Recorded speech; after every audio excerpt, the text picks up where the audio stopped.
Hello, my friends. How are you? Right on time, are you? Anna Bees was here at 101, and I'm here at 107. My apologies, my dear, if you're still here. It doesn't look like anyone's here at the moment, but that's all right. It says for Fireflies, Jazz, Anna have appointments today, so I may miss it, but I wanted to say hi and send love and huggies to you both. Have a fabulous day. BoobTube says, I'll be listening in while working. Thank you, BoobTube. You're awesome. And thank you for Fireflies. And Anna B says, hi, Jazz, Fireflies, and BoobTube. I'm at physical therapy, so you all have to hold the fort. Awesome. So who should I highlight? I'll highlight Fireflies since she was here 2 hours early. Awesome. And I'm sorry, I've got to scratch my nose as soon as I come on. Itch, itch, itch. Man, it's always something. Okay, so how's the lighting? I got the little crazy wiener dog in the corner here, if you're wondering what that weird shape is. I'm not touching anything. Hey, BoobTube. And is the sound all right? I want to just jump right into it because I have about 30 pages left, slightly less, and I think I can maybe power through it in about 3 hours. So this is the last 30 pages of the 130 page, roughly, affidavit from Barry Morphew's first arrest. I keep trying to dig and find out if they reused this affidavit in his second arrest, which was only like Friday. I fell into a time warp and I thought it was like a week ago this past Friday in my video yesterday, I think. Anyway, it was just like tomorrow it'll be a week ago. That's why it was seeming like it had been so long, because it kind of had. It already been 5 days. Anyway, so the indictment is only 5 pages, and there is another channel who does a read through of that. I haven't had a chance to watch it yet. I was thinking of doing a read through, but I'll put a link in the description to that channel's read through, and I'll watch it, and maybe I'll do my own if I feel like I can do something that's not repetitive of their work. So let's get right into it. I hope you guys are doing well today. Hit your like button and sub up. Check and make sure that you're still subbed up if you don't mind. And share the video live if you want, or share it at any point in time.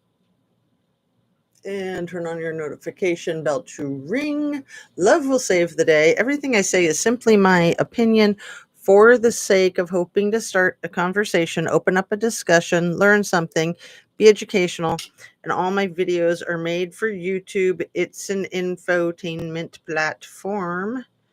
And here is where we left off yesterday. So let me see, right at about page 103, I think. I did take a screenshot so that I don't lose my spot. That's always the trick when you're doing this. You don't want to lose your spot. So 103, 101, 102, 103. Was it this? I think I was right here at the bottom of 103 where it says discussion of Exhibit 8. And I'm just going to double check real quick so I don't screw it up.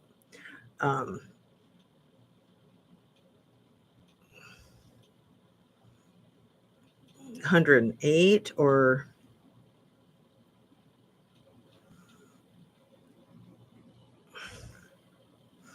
let's see.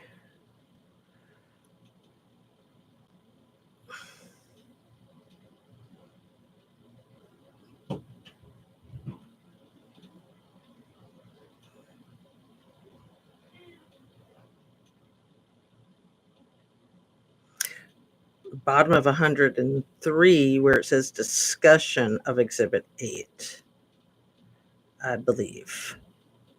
I'll start reading and see. I'm pretty sure that's where we left off.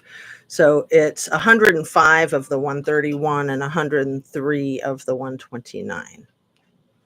So here we go. And I find this just riveting, and I hope that other people do too. Otherwise, it would be extremely boring. It is laborious, but it's just like I want to get all the deets. Okay, here we go. Discussion of Exhibit 8. Special Agent G showed Barry a photo of a Google Earth map of a Google Earth image around his house and the results of the telemetrics of his truck from 2:47 until 9:25 p.m. 2:47 p.m. until 9:25 p.m. on that Saturday. Special Agent Grushing asked Barry if he was preparing for his Broomfield trip. And footnote number 76, this account of Suzanne laying out inconsistent, I think they meant is consistent with her photo to Leibler at 2:03 p.m., but counter to Barry's previous assertions that she was laying out when he got home at 11:30 a.m. Top of 104 or 106. Barry said, yeah, just packing clothes and tools and stuff. Special Agent G asked Barry if he wanted to review the times on the sheet, explaining he did not have much time to cook steak when his doors were opening and closing. See attachment 4. Barry looked at the sheet and said, and I was grilling the steak outside and probably doing things in my truck at the time. I mean, I can assure you we grilled steaks and ate steaks that night, end quote. I can't remember if I showed you these pictures. I might have. This one, he looks so scared and worried. So ironic that his name is Barry because he's just burying himself under his lies, right? Barry added, I mean, you should have seen the dishes. Did they see the dishes? End quote. Special Agent G said Agent Graham found one set of dishes was used. Barry said, we just shared the same plate. While Barry was reviewing the telematic times, Special Agent G asked, you were guessing sex happened what? Do you know when? Barry stated, I know it was after the steaks before I went to sleep. Yeah, hopefully not after you went to sleep, dude.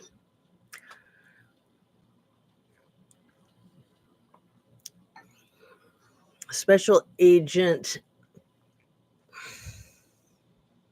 and I'm going to guess it, trigger warning. I'm going to guess that he assaulted her as many times as he could that night, knowing that it was the end and just being like a ravenous pig, that he probably assaulted her before he ate steak and after he ate steak. And after he fell asleep, he probably, actually, I don't even think he fell asleep that night. I think that's a big fat lie. I was going to say, if he did fall asleep, then he woke up and assaulted her again, is my guess. And yeah, it does seem like there's information in the indictment that they think he choked her out too. But anyway, we'll get to that. Let's finish this. And maybe not a bullet. I don't know. Special Agent Grushing asked if there was a gap, possibly an hour or two in between. And Barry said, I don't remember. Special Agent G said agents were trying to fill in, and Barry interjected with, I want to help you guys. I want to help you guys get this clarified for your sakes and for my sake. I, to this day, don't even remember taking my Bobcat to town to crib to do that Saturday. I don't know why that is gone from my memory, but I just don't recall it. He added, and I told Derek and Joe the same thing. I said, because they were beating me up on that time frame, and I'm like, I don't recall that. I don't even recall that. And I know that I went through a lot of trauma before those questions, emotionally and mentally, and maybe that was it. But I got a pretty good memory, end quote. That's hilarious since he says I don't remember to pretty much everything. Okay. Special Agent G asked Barry when the last time he saw Suzanne was that night, since he only heard her snoring Sunday morning. He replied, I would say between 8 and 9 if I was guessing. Special Agent G asked if she went to bed nude or with pajamas, and Barry stated, no, she never sleeps in the nude. I don't know if she was nude after when we had sex, but I don't know if what she put on when she put it on, but she always puts stuff on. She doesn't sleep in the nude. Yeah, which is interesting since he said that the last time he saw her, she wasn't wearing anything. Inconsistent, Mr. Obvious. There's the face of Mr. Obvious. That's a weird face too. This one on the left, on my left. I don't know if that's your right or what. The thing switches it all around. Okay. Special Agent G asked Barry when he last saw her, and he answered, probably during sex. He added, "'Cause like most men, I probably fell asleep pretty soon after that." Special Agent G said that from the truck activity, sex must have happened after 9:25 p.m. Barry said, and it could have been, depending on the light of day, then it was May, so it's still, I mean, right now I see it's getting lighter and lighter, so I'm just kind of basing off light instead of clocks, not clocks. Special Agent G asked if Suzanne seemed out of the normal regarding their sex that night, considering the affair and fights that week. Man, this Special Agent G is good. Looking for a slip. Fishing. Barry said, no, I've never had a feeling that anything was different in our sex life. Never. Excuse me. Special Agent G referenced Barry's phone function of airplane mode being on at 2:47 p.m. and off at 10:17 p.m. on Saturday. Barry stated, "And I don't recall that. And I think I told you that I don't recall that. And I'm wondering if that could have been her," end quote. Special Agent G told Barry his phone was back in airplane mode at 4:32 a.m. Sunday morning, asking if he noticed that, and noted Suzanne was not awake. Barry shook his head and said, "I just don't recall." He added, "Yeah, I don't recall any of the airplane mode thing." He continued, "Not saying that I didn't. I could have, because we always talk about when we're going to have an intimate night, turning the phones off. So, but I just don't recall that."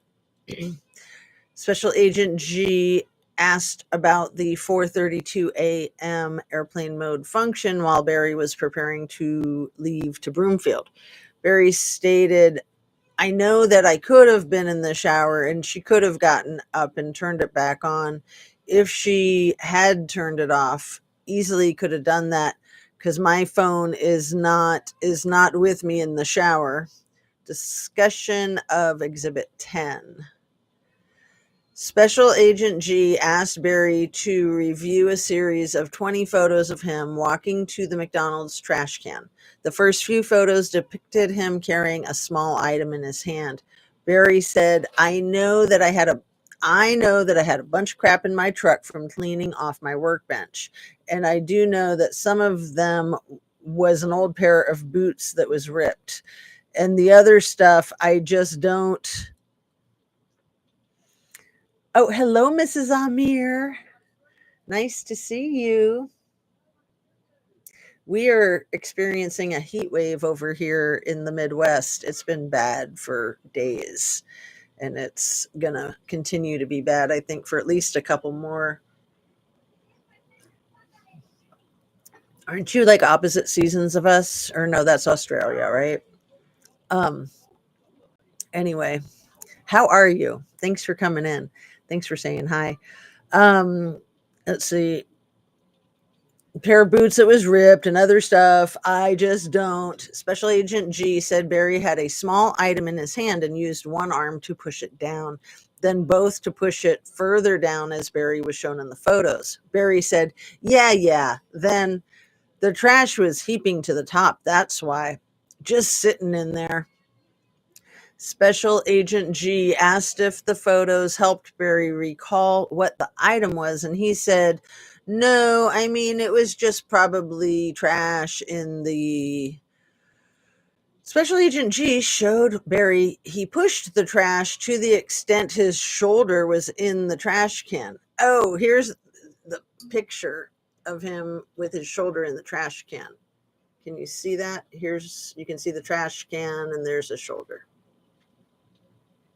And again, he has a weird AF look on his face. Barry said, yeah, I don't even recall that, but Special Agent G said Barry returned to the truck, grabbed another item, and walked it back to the trash can. Barry said, yeah, Barry was told anything he could remember helps the investigation, that those appear to be two small items he disposed. Barry said, yeah, I couldn't tell you what that was, end quote. Discussion of Exhibit 12.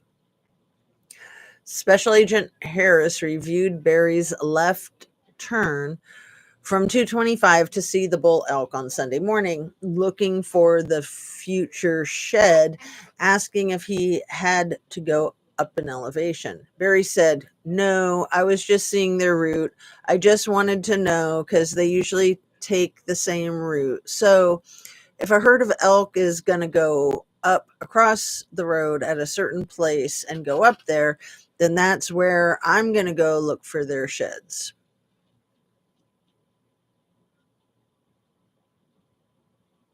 I don't know if you guys want to see these photos. It's kind of funny. Just him in his tank top with his arms, and he probably thinks he's got such a great build. That's why he likes to show it off. I mean, I'm sure it's hot there too. So, but I mean, yeah, he looks a little bit cut in that middle photo, but he's got to remember that he's close to 60. Come on. And he makes his wife sick, right?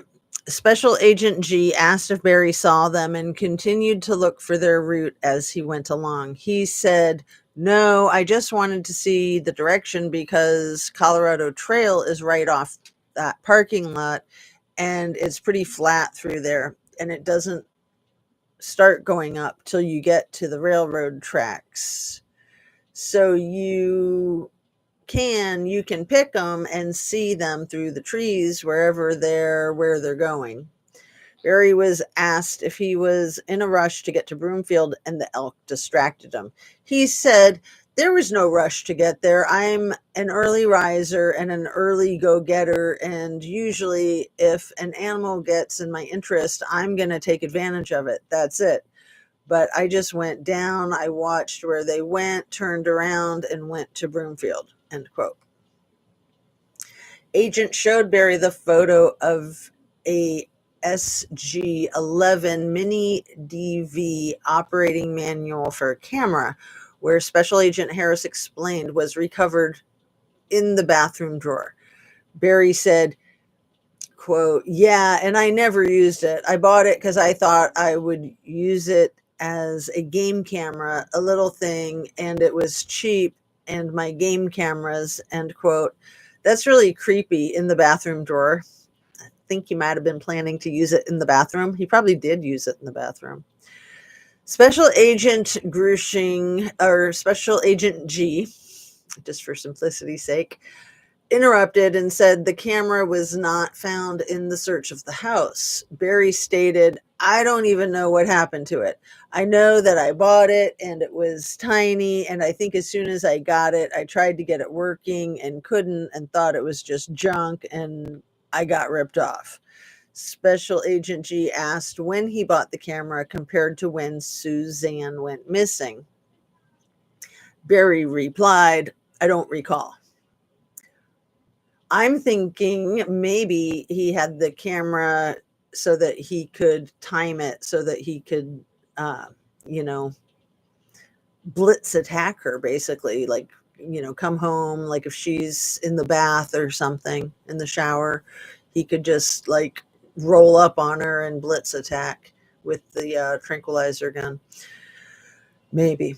Special Agent Harris said the manual was found at the top of items in the drawer. Special Agent G asked Barry to confirm he did not get it to work.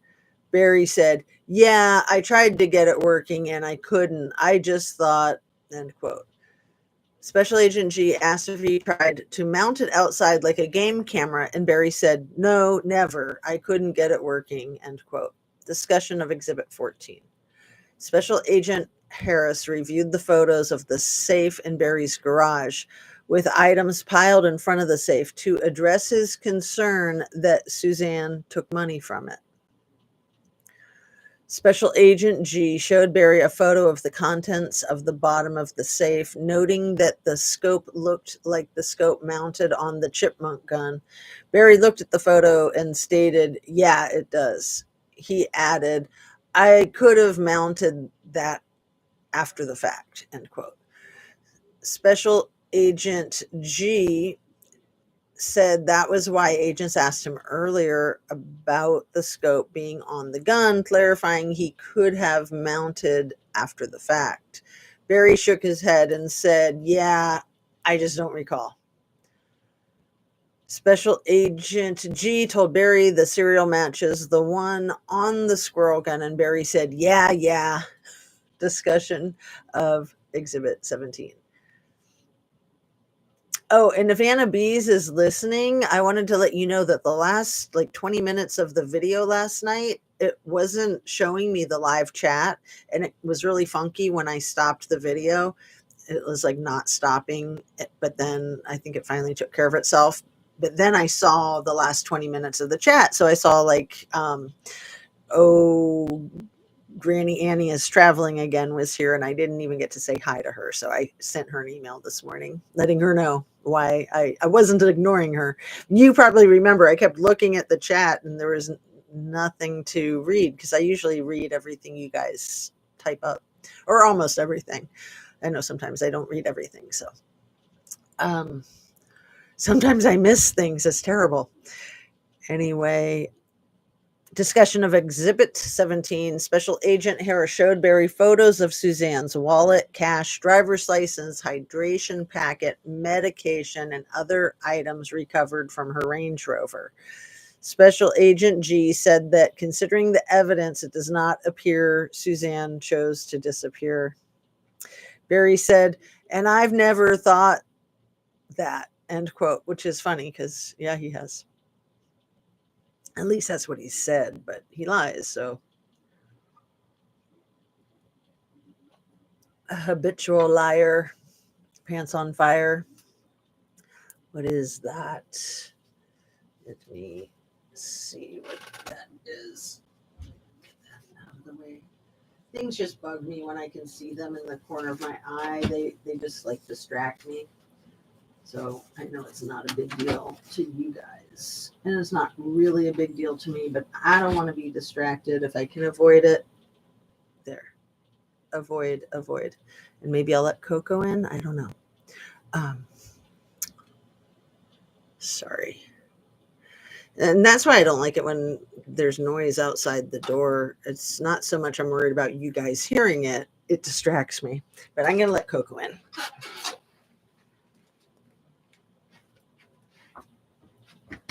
Come on, babies. Oh, and she too. No, not you, baby. Yogi, the visiting dog, tried to come in, and he's a sweetheart. You guys probably saw him on my videos like a year and a half ago when he was visiting. But he just gets all riled up, and especially him and Chi. Come here, Chi. Oh, there's the baby, the teddy bear.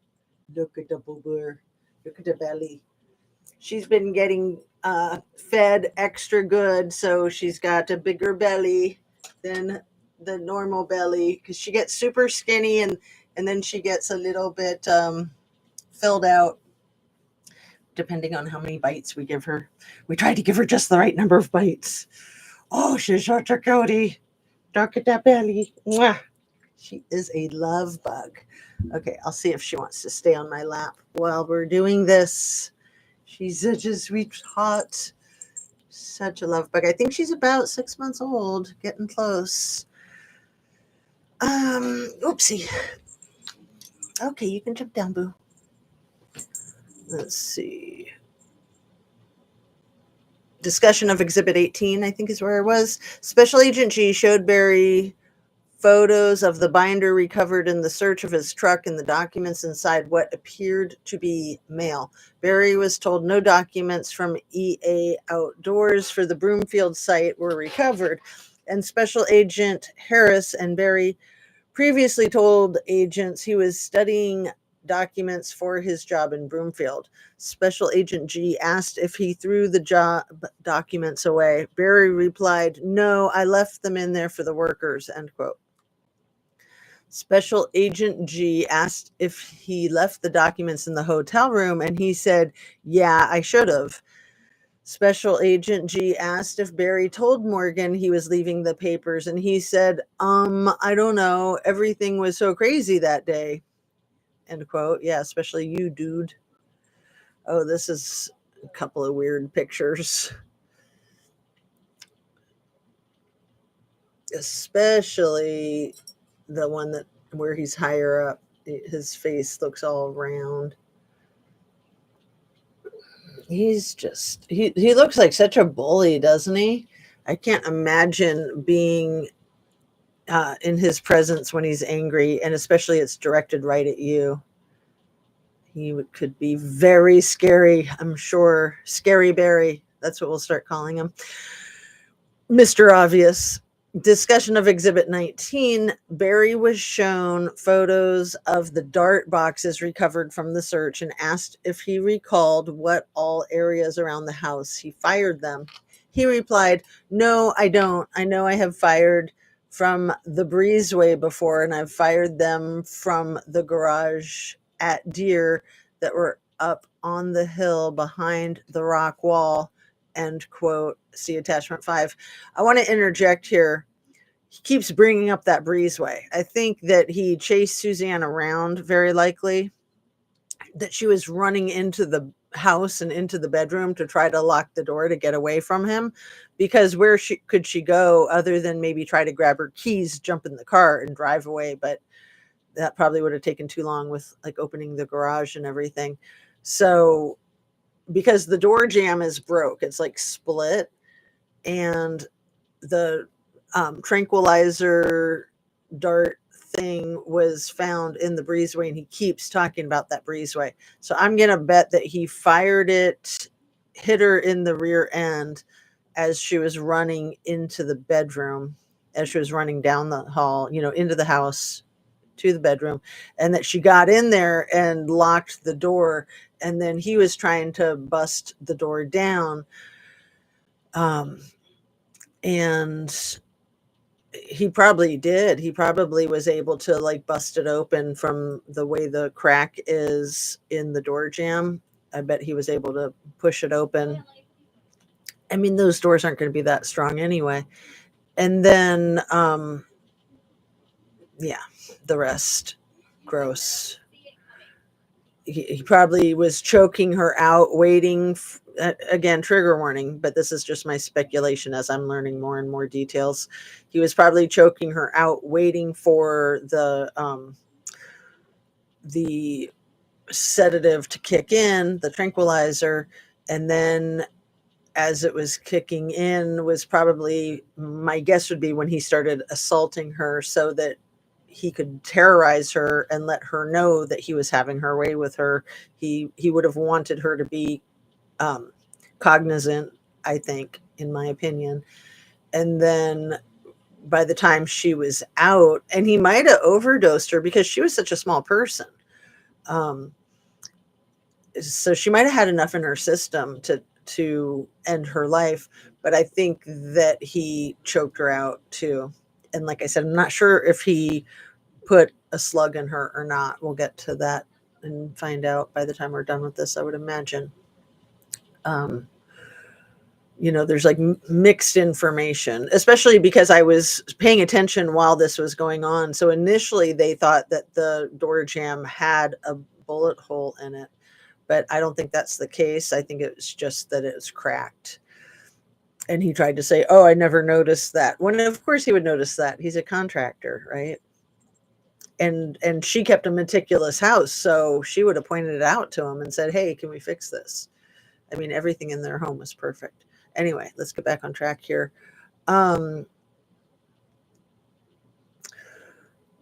No, I don't. I know I have fired from the breezeway before, and I've fired them from the garage at deer that were up on the hill behind the rock wall, end quote. See attachment 5. Barry was asked if he ever missed a shot, and he said, "A deer? Oh no." He continued, "No, I used to raise deer. I've shot hundreds," end quote. Special Agent G asked if it was ever fired in the house.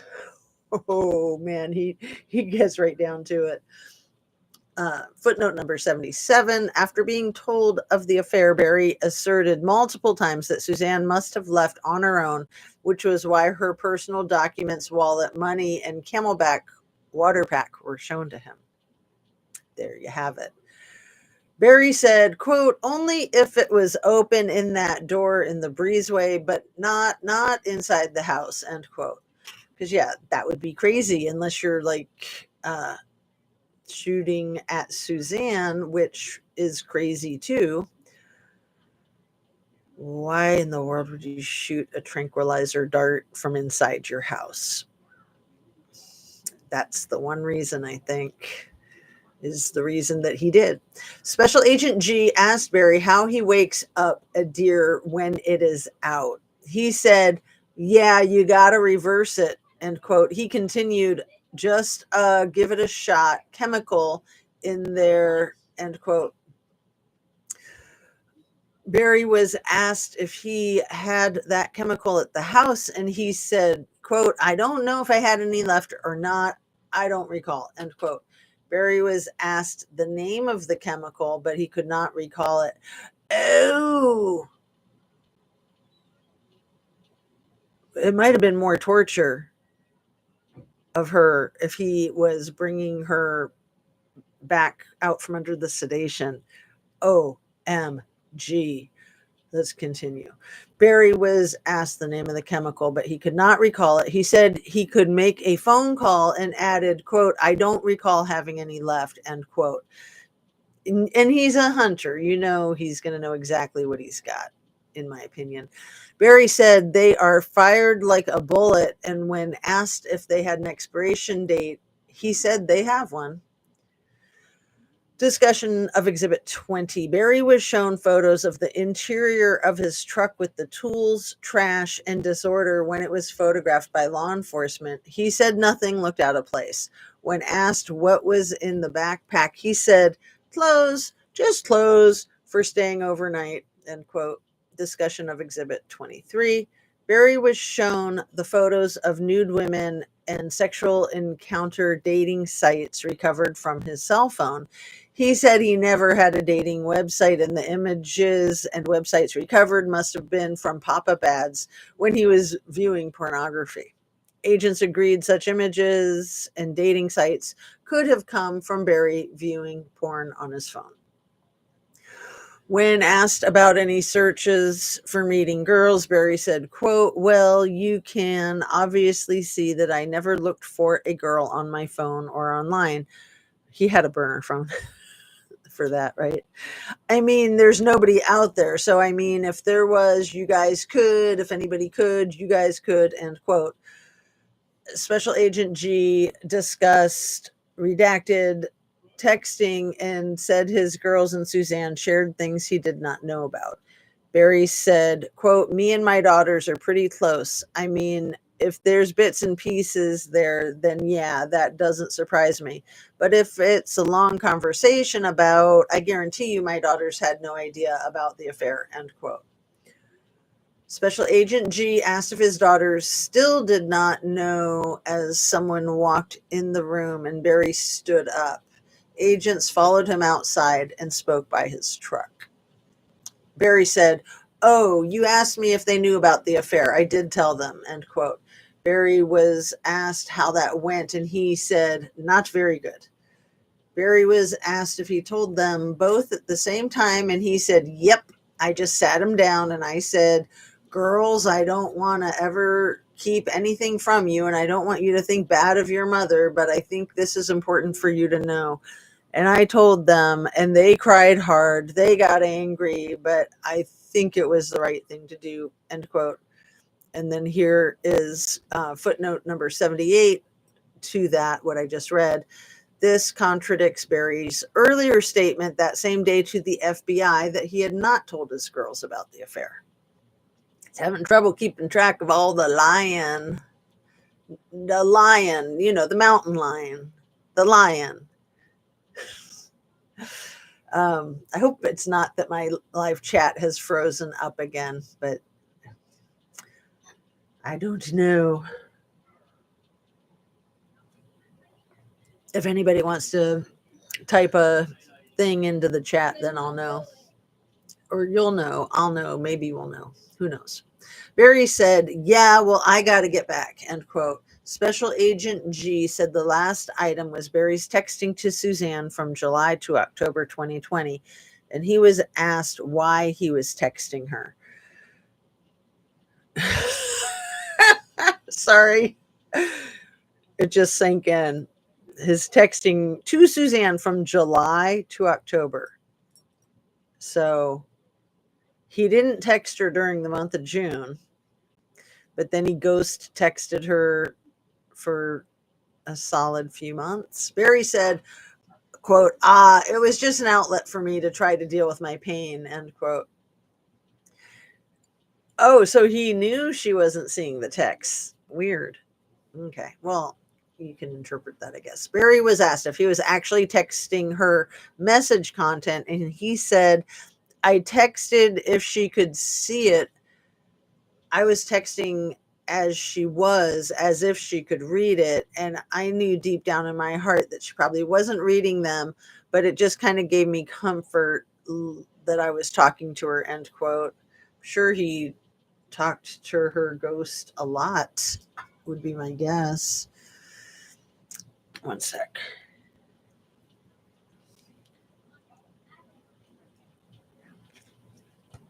Okay.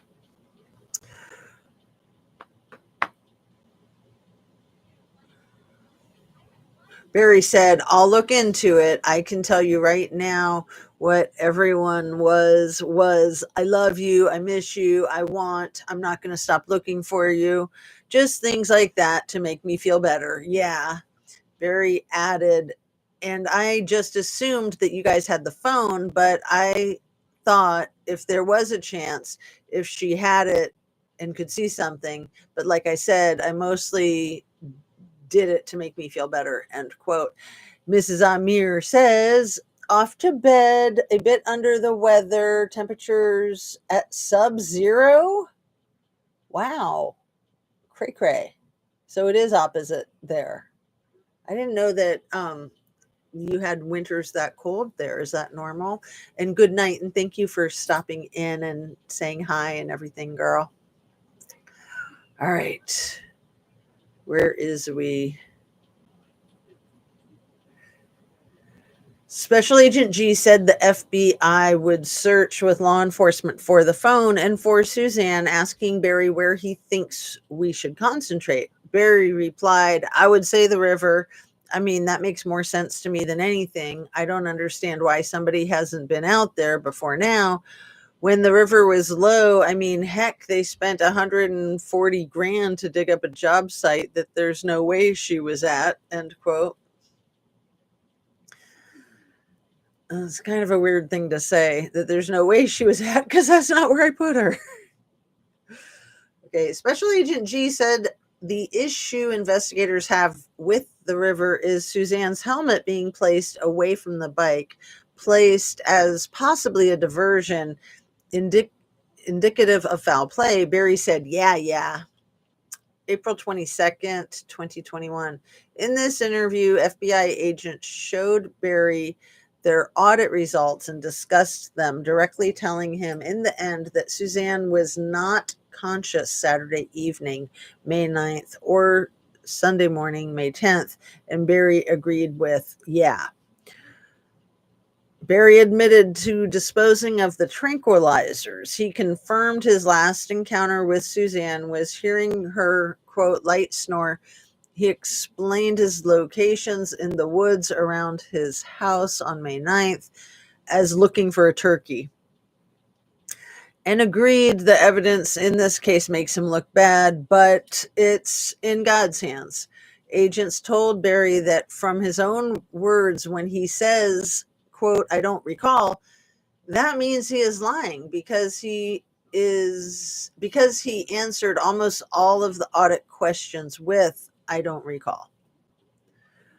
At approximately 10:45 a.m., Special Agent G and Special Agent Harris met Barry at Franz Reservoir in Salida, Colorado, at his request. Barry arrived driving his Bobcat, parked, and then greeted agents and thanked them for meeting him. Driving his Bobcat, man, he just needed to keep that thing with him at all times, in my opinion. Okay. Thanked them for meeting him. Barry stated that he was sorry, quote, yeah, I'm working right here. Sorry we couldn't get somewhere a little less windy, end quote. And, quote, I got a couple workers over there, so hopefully we can move pretty quickly, end quote. Special Agent G told Barry that it was up to him how much he wanted to accomplish today.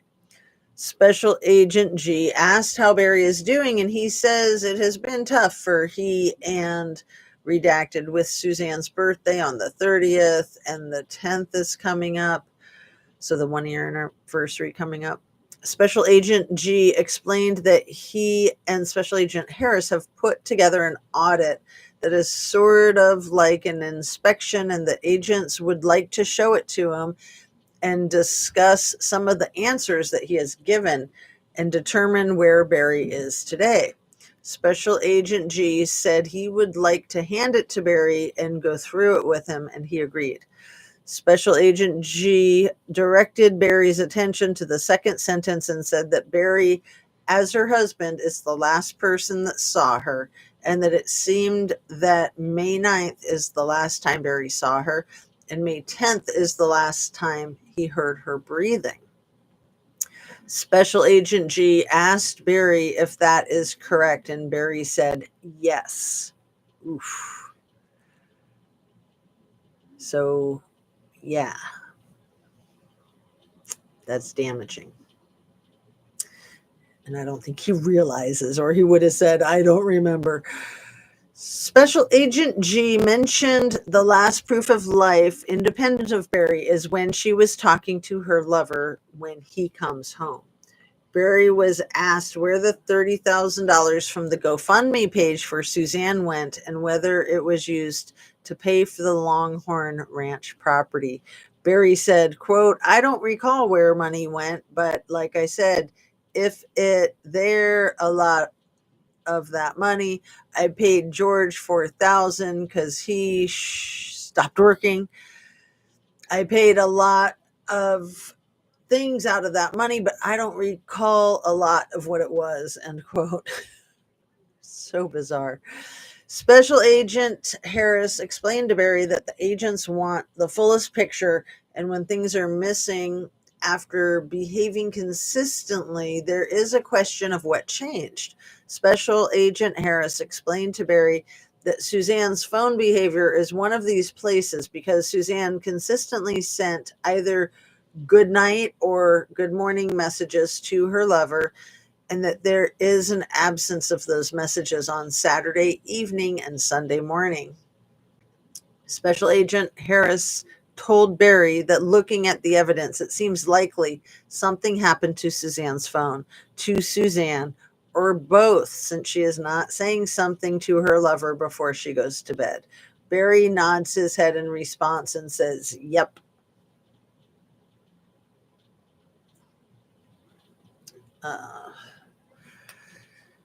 My phone just played a trick on me.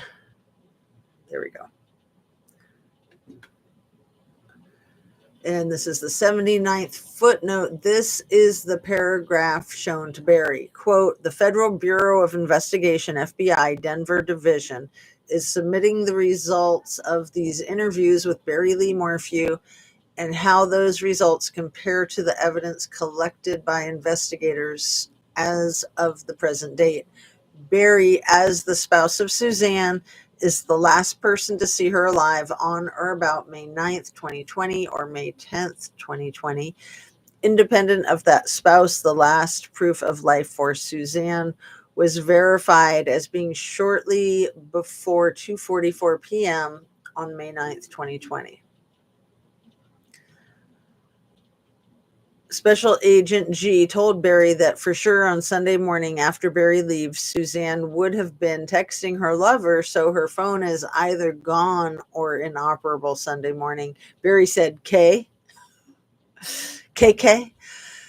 Special Agent G said that we have seen months of data from her phone. Barry said, quote, and there's no evidence of anybody getting into my house after I left. Special Agent G said that is correct. And Barry said, none. Barry is silent for a moment and then turned towards Special Agent Harris and said, okay, go ahead. Special Agent Harris talked about how sometimes in marriages, spouses may see things differently, but it appears clear to investigators that Suzanne was taking steps to communicate to Barry that she was done with the marriage. Special Agent Harris referenced the text she sent asking to do it civilly. And also Suzanne saying that she forgot to say she would still do Barry's billing for him. Barry said, well, like I said, she never sat me down and said to me ever. She's made comments via text, but she never sat me down and said, Barry, I want a divorce. Never. So I can see through an investigator's eyes that they would look at something like that and say, well, yeah, if they were going to get a divorce, then Barry, might do something, end quote. But that was just not the case. I mean, absolutely not the case. And then the end of his quote. Special Agent G asked Barry again about the statement that Suzanne's lover told investigators, where he said that Barry either found out about the affair or she said she was leaving him, or both, and that is why Suzanne was not responding on Saturday or Sunday. Barry pauses, shrugs his shoulders, and shakes his head from side to side, and then said, I don't know what to say about that. I mean, I would not, if she would tell me, I love her so much that if she would say, Barry, I'm not happy, I've found love somewhere else, I would say, we don't need to get if this is what you want, I don't want to be with you. If you don't love me, I love you, but I want you to be happy, end quote. I would have wrote her a check for half and let her on her way, end quote. What a weird thing to say. Again, she was the one with the money. He always wanted to act like he was the man. Money bags. She was the money bags. And she was the one who balanced his books. Special Agent G asked what the heck would have been back then. What the check would have been back then. I'm like, what the heck?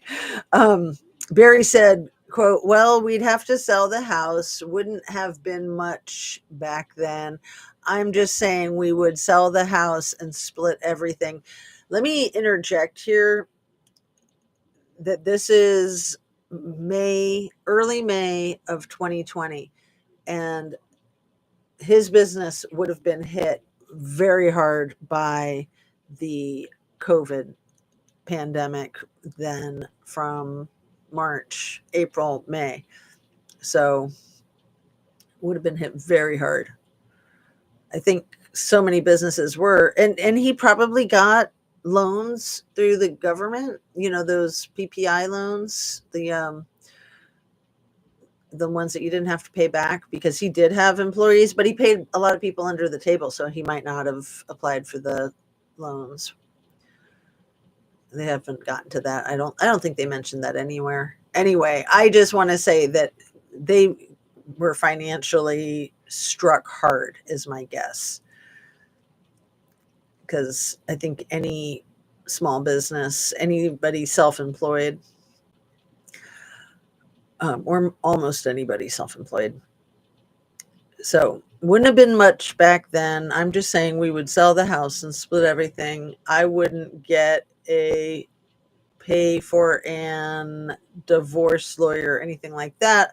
I love her enough. I got a relationship with her. I'm a good-hearted guy. I want my girls to be protected. I would say, I don't agree with this. I love you. Here's your half. I'm sorry. It's got to be this way. That's the way I would handle it if it ever came to that. But like I said, she never sat me down and said that. If she would have, knowing what I know now about her life, her second life that she was leading, all she had to do was be honest with me. I'm not going to like it. It's not going to feel good, but I'm a God-fearing man. I love the Lord. I think she loves the Lord, end quote. And bees. -8 is the lowest in my region and on snow watch. Hello, everyone. How is your PT? Thanks for returning. Let's see. He continued, quote, I know that she was in sin and Satan can put blinders on anybody. So I know what this looks like on the outside, and I know what the people, and if they get wind of this affair, are going to say, and it's going to look like to them, but they don't know me and they don't know her and they don't know our relationship. If you knew how special our relationship was from day one to when she fell into sin, you couldn't have told me, end quote. Fell into sin. It's like she tripped. Special Agent G interrupted Barry and said that he could see that Barry was trying to uphold his side of the relationship. Barry said, quote, but she didn't believe that in her head. I mean, I gave her everything since she was 17 years old, and I'd loved her better than anybody could. So it doesn't make sense to me why she did what she did, end quote.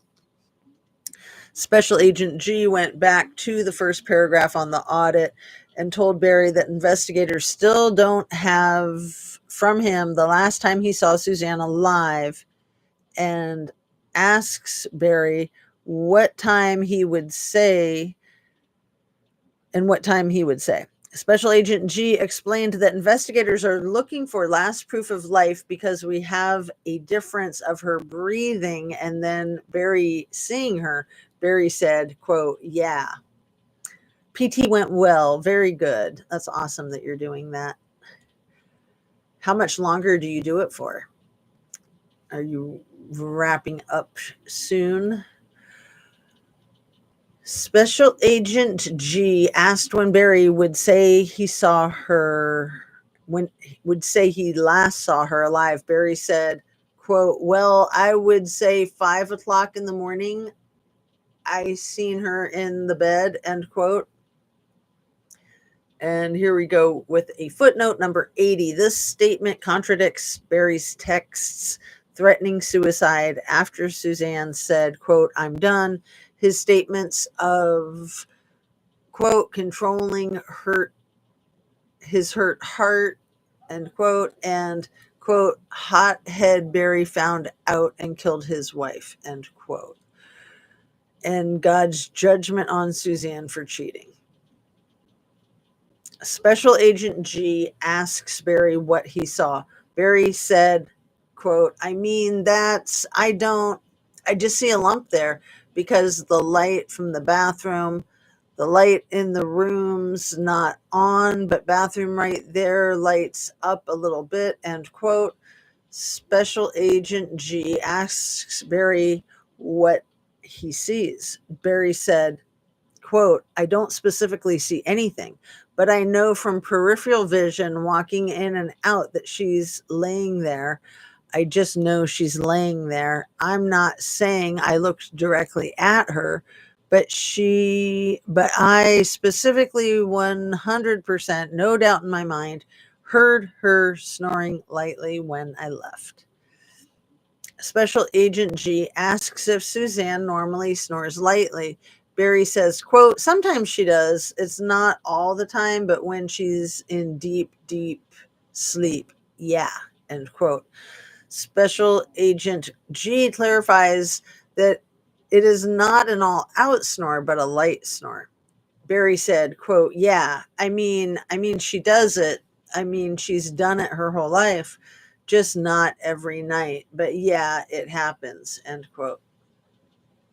Special Agent G asks about detail. Barry said, quote, I would say 5 o'clock in the morning, thereabouts when I walked out, end quote.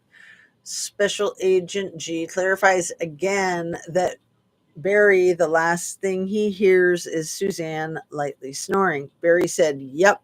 And there is no doubt 100% that she was in that bed because of that. Like I said, I don't specifically remember looking directly at her, but I remember the snoring 100%, no doubt in my mind, end quote. It's interesting. I want to show you this photo that they have right here of him because it is just of his torso. So his head is cut off and his legs are cut off. But basically, they're just showing that he has his hands in his pockets while he's talking to them. So I wonder if it's kind of looked at like having your arms crossed.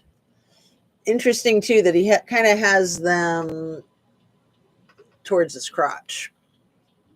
Anyway, they're not really in his pockets, I don't think. They're more like in his pants. It's photograph 82 if you want to look at it in the documents yourself, because I know it's hard to see. Oh, today was your last one. Well, congratulations. Woohoo. That's awesome.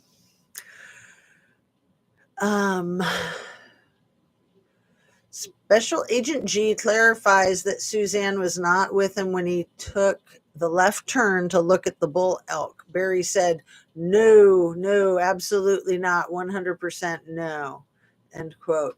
Special Agent G asks if Barry had the helmet with him when he went to see the bull elk. Barry said, quote, absolutely not, end quote. Special Agent G explains that is the direction the helmet was found.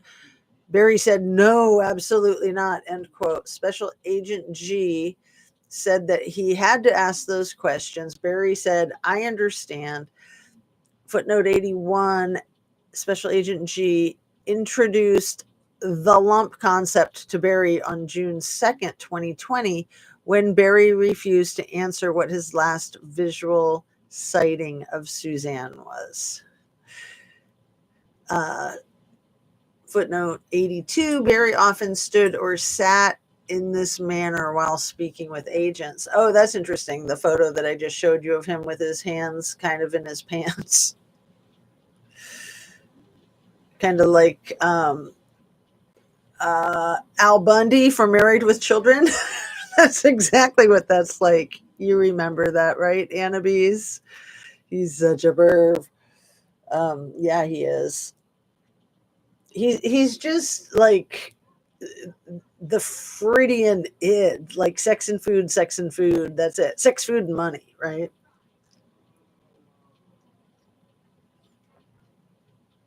Sex, food, and money.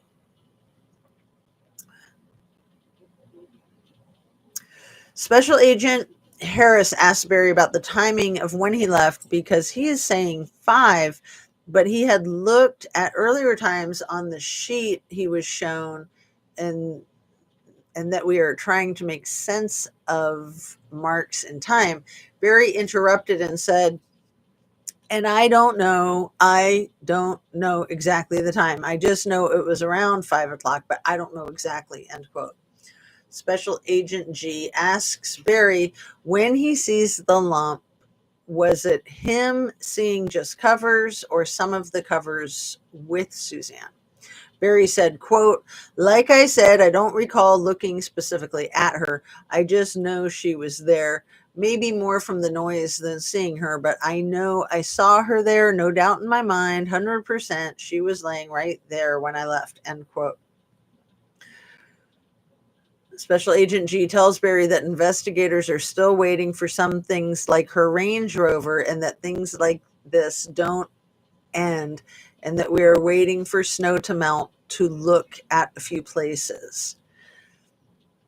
That's specifically, I know they were waiting for snow to melt to look for her remains. Special Agent G asked Barry to call if he has anything else that comes to mind and we will talk. Barry said, quote, I just want, have I been cooperative with you guys? End quote. Special Agent G says he has. Barry said, quote, any guy in his right mind that knows anything about the legal system would tell you not to talk. I just, end quote. Special Agent G interrupts Barry to say that he hears Barry, but fathers or spouses of people who go missing typically can't be stopped from calling the FBI. Special Agent G told Barry, if he is guilty, he is correct that he should not be talking to us. Barry said, quote, yeah. But see, he's never initiated contact with them. That's what they're saying. He's like, dude, you never initiated contact with us, so we know you're guilty. Special Agent G says, but if Barry wants us to find Suzanne, he shouldn't hesitate to call on anything that comes to his mind. Barry said, quote, and I want that. I mean, I still love her, even though I found all this stuff out, and even though it hurts me to the bone. Interesting that he says to the bone, huh? It doesn't mean I don't love her. I want her back. I know she made a mistake. I know it's not her. And I know that if she got right with the Lord, that she would ask for forgiveness from him and me. End quote. Barry added, this is hard on his daughters and he wants Suzanne back. Special Agent G asks Barry if he remembers what he said when he first met with agents and what he said about Hillary and Comey.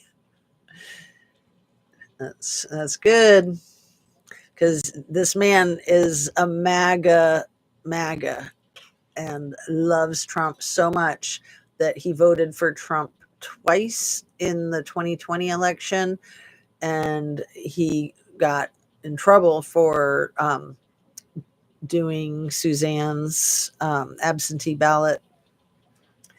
Got in trouble with the law. They wrapped that up into apprehending him and arresting him. Oh, the little puppies are just passed out on the floor.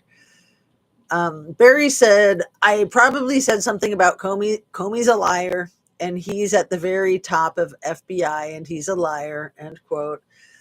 Special Agent G asked Barry if he remembered what he said about how he knew Comey was lying when he said certain things, and Barry said no.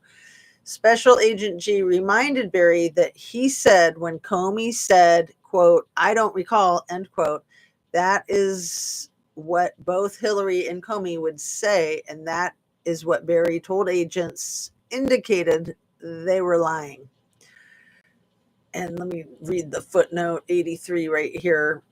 By this point in the audit, Barry had replied, I don't recall, so many times to the audit questions that agents lost count. That's funny. They could ballpark it, right? Barry said, quote, well, I just don't trust the whole thing about Comey and Hillary. So, I mean, I don't know if you're trying to twist that around and put it on me. But when I tell you I don't recall something, I don't recall it, end quote. And I also want to say that it's my feeling that Trumpster Fire being the president back then for 4 years already, or 3.5 years to be more specific. But actually, no, this is 2021. So this is after Biden's inauguration, a few months after that. So Trump had his full term, and they had the insurrection in January of 2021. But what I want to say is that I feel very strongly that things like this type of domestic violence and the type of thing that happened with George Floyd, that both of those things didn't just happen coincidentally under Trumpster Fire's watch, that Trumpster Fire gave a permissive culture for white men to do whatever the F they wanted to chicks and people that weren't white men, in my opinion. Big time. Big time. Like, it was just a freaking shit show everywhere, in my opinion. And especially like smaller governments, like city governments, state governments, county governments. It's like the national government was such a shit show. So was everything else. And I'm hoping that that doesn't happen again. We're only, 5 months in. So I haven't seen the decomposition of all the other governments around this administration yet, but that's exactly what I saw happen in the 4 years of the first administration. Hoping that it doesn't go like that. Live and learn, right? It is such a shit show. I just try not to watch right now because I want to pay attention to this, and also Epstein files, because all of this shit show is a distraction from those Epstein files, in my opinion, and from the election fraud, in my opinion. Big time. Those 2 texts that Musk sent out, or not texts, excrements, the post that he put on X about the Epstein files, why they're not ever going to be seen, and about him helping Trumpster Fire steal the election, in my opinion. All of this, Los Angeles and international, just setting fires everywhere, metaphorically and literally, to distract. I'm just going to say the Trumpster Fire is numero uno chaos agent, in my opinion. Numero uno. That's his job. And did I read this part yet? Special Agent G says, okay, Barry said, quote, it's not that I'm lying. There's nothing in every question you guys asked me. There is nothing that I had to lie about, end quote. Special Agent G said agents didn't know if it was a subtle way of Barry telling us that. Barry said, no, absolutely not. If I told you guys that I don't recall something, then I didn't recall it. The reason I said that about Jim Comey is because I heard the questions they were asking him, and there's no way in heck he couldn't recall that. There's no way, end quote. Special Agent G tells Barry that he might not believe this, but he doesn't pay attention to the things that happen in DC, because that is not why someone signs up for the FBI. Special Agent G tells Barry he hopes that people can see that is not who we are. Barry says that he sees Special Agent G and Special Agent Harris as 2 men of integrity and honest, God-fearing men, and then said that he hopes agents would see him in the same light because Barry thinks, quote, us 3 are a lot alike, end quote. Yeah, we should be friends. Special Agent G says that we all make mistakes as well, and that is why agents want to leave room for Barry to talk about anything, including something he thinks might make him look bad. But he hopes agents are the type of people Barry could tell that to. Barry said, quote, you are, end quote. Special Agent G asks if Barry would show agents the pin on his Bobcat he was repairing on Saturday. Agents and Barry start to walk back over to his Bobcat. While walking, Barry said, quote, "So as of now, I'm not going to get anything of mine back," end quote. Special Agent G said that is not up to agents. Special Agent G asks Barry, "What's most important?" Barry said, quote, "The guns are the most important and my cameras," end quote. So interesting. I'm just going to show you these photos real quick. Him at the Bobcat. So in one of the pictures, he's got one hand in his pocket. I think that's the one on this side. And then he's in that flannel shirt. And then in this picture, again, he's got the hands in both pockets and, you know, kind of near his crotch, near his groin area. But those are actually in his pockets that time, not in his pants, from what I can tell. But, you know, he could be playing pocket pool, right? Just saying. In my opinion, too, Annabee says, like, I think that Derek Chauvin was playing pocket pool while he was taking the life out of George Floyd. Yeah, I know. LOL, except not with the George Floyd thing. That's just vomit sickening. But I would imagine that really sick people get aroused from that kind of thing, right? Like serial killers, serial assaulters. I know with Jeffrey Epstein that it was said that when he had these young girls giving him massages, that he got very aroused from their level of fear. That has been said, and it's very believable that he loved seeing the fear in their eyes. So I have heard. Annabee says, let's see. Special Agent G asks about the pin on the Bobcat. Barry points to a pin on the back right arm of the Bobcat and says that he didn't even realize that the nut has come off a bolt that is there. Barry states that when the Bobcat arm goes up and down, the pin works its way out one way or the other, and he just has to beat it back into place because it holds the cylinder in place. Special Agent G asks if Barry can do that on his own and doesn't need help. Barry confirms that he can. Barry starts talking about the cutting blade of the Bobcat and walks around to show agents as he describes how it has a cutting edge on both sides and can be flipped. And that when Cribb had to replace the blade, it had already been flipped and both edges were worn out. Barry said he thinks that Trent had the blade and gave it to CBI. Other topics covered in the audit included Barry's purchase of the VPN, Barry deleting calls from his call logs, why Barry initially thought his big argument with Suzanne was on Friday, evidence through Liebler messages of other arguments daily that week, how long Suzanne was distant and unloving, if Barry and Suzanne were separate on Wednesday and Friday evenings based on their cell phones, discrepancies in his calls to Gene Mormon, evidence pointing to Barry sending the Facebook friends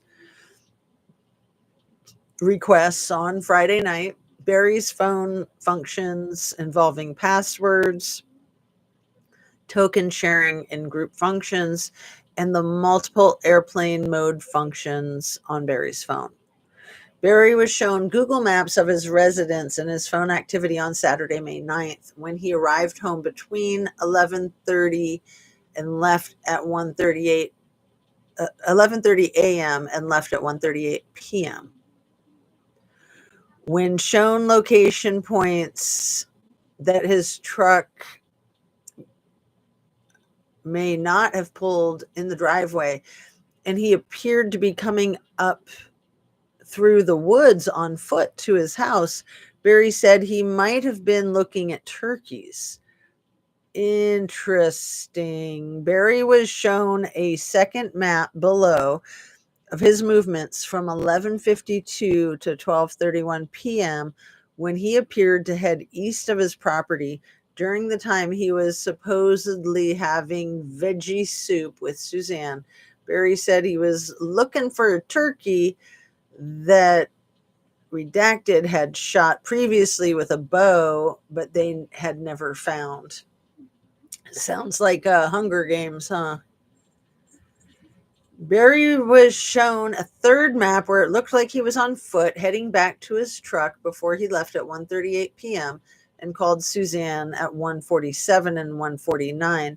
Barry said it made sense that he did not talk to Suzanne much during that lunch hour as a reason for him calling her twice when he got to Highway 50. Barry was asked about the following and shown exhibits regarding his trip to get a backhoe on Saturday, May 9th, and why he needed a backhoe that day, where the towel Suzanne was lying in her last photo might be located, not recovered at house, why Barry texted Suzanne, quote, "Did you leave?" as he headed home at 2:31 p.m., more details about the chipmunk gun, when he mounted the scope, and Suzanne's reaction to him shooting. Ooh, good question. Yikes. When the Fooz's hike occurred, detail of his last meal with Suzanne, whether Barry unplugged his router or threw away surveillance components, his purchase and disposal of the mini camera, his cleaning of the workbench for his trip to Broomfield, his movements through Saturday night and Sunday morning, when he last saw Suzanne's phone, items thrown away, and trash runs in Broomfield, proof that he was not at the wall when he received the call from the Ritters, and staging of the tools in the hotel. Regarding the photo of Barry pushing the trash to the bottom of the McDonald's trash can, he said the photo makes it look like he was disposing of evidence. He could not recall what items he threw away. When asked about the folders that were burned in his fireplace, he said he and Suzanne were cleaning out file cabinets that week. I bet it was notes about him spying on Suzanne. I bet you that's what it was.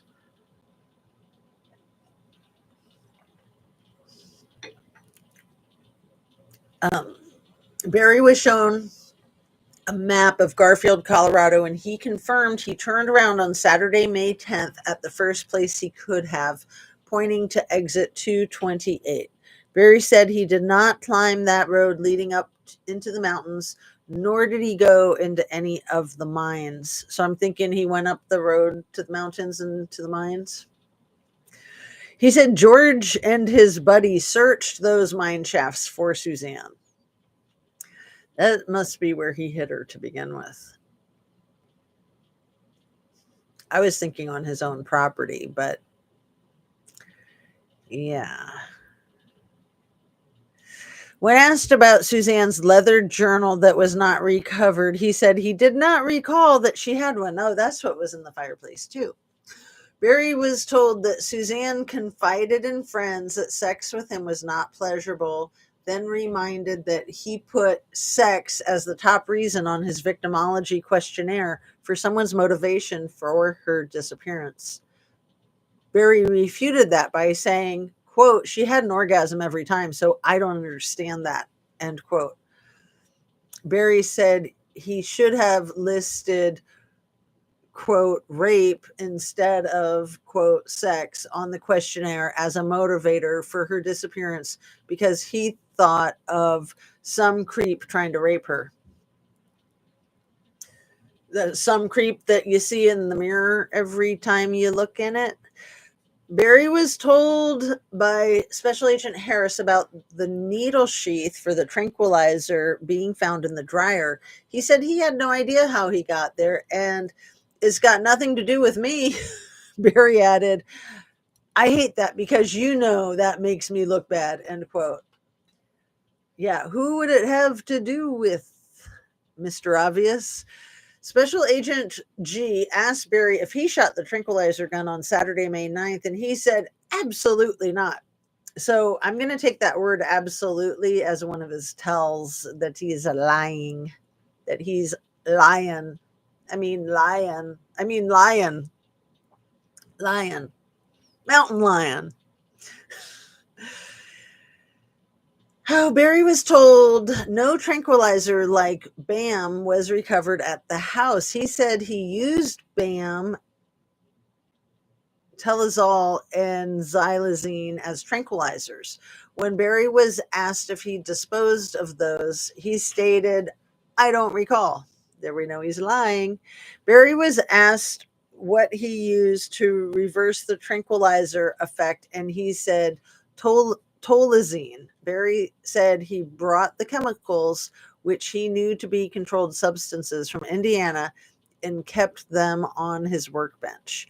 Barry said he kept the chemicals in vials and injected the chemicals into darts, not using a licensed vet for the process. When asked if he was able to do that all by himself, he said, yeah, absolutely.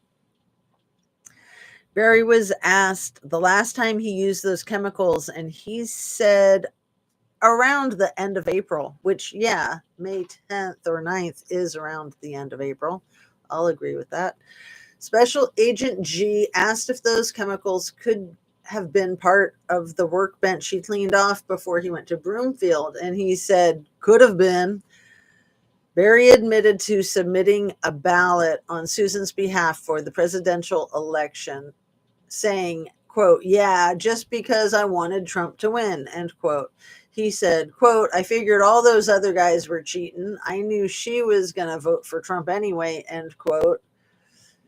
Special Agent G informed Barry that was not legal, and Barry said, quote, I didn't know you couldn't submit it for your spouse, end quote.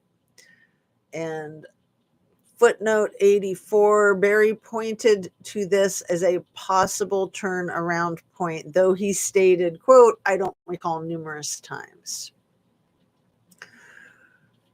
So he was definitely up to something when he went not towards Broomfield, following the elk, the bull elk, that I'm sure was just an apparition. Barry said, quote, all I have now is my hunting. That's all I have. And I've done it since I was 7 years old. So if I got to live this life without her, I at least want my hunting. And this year I'm going to travel. George and I's gonna hunt. George and I's gonna hunt. I gotta write that one down. That's a good quote. George and I's gonna hunt.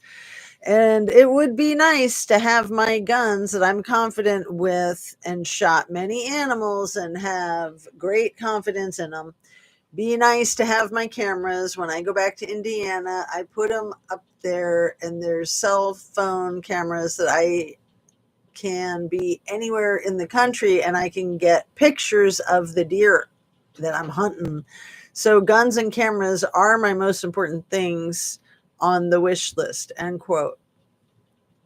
So I'm thinking he just ratted himself out there. The guns and the cameras are the most important things in spying on his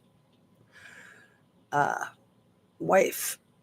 Special Agent Harris tells Barry that when he talks about closure for himself and the girls, agents want to find her to give them that closure, and that agents want him to know that is a focus for them. Barry said, quote, I know, and I just need to know from you guys, and I think I asked you this, if there's physical evidence that she is deceased, my family needs to know about that, end quote.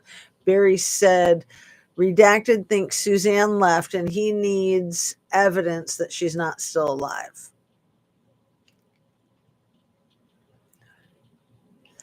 They got pictures here, 6 of them, where he really looks like the Slender Man. They're so dark that I'm not going to bother trying to show them to you. Special Agent G tells Barry that there is no way that Suzanne is not communicating on her phone Saturday night and Sunday morning if she is conscious and if she is able to access her phone. Barry said, quote, yeah. Shrugs his shoulders and looks down. Special Agent G says it would not happen and compares agents knowing Suzanne's phone the way Barry knows how to use the Bobcat and how it behaves. Barry interrupted and said, quote, but Johnny, when you say that, that makes me look like the bad guy, end quote. Special Agent G tells Barry that he is the one who is there. Barry said, quote, I know, but it just didn't happen, end quote.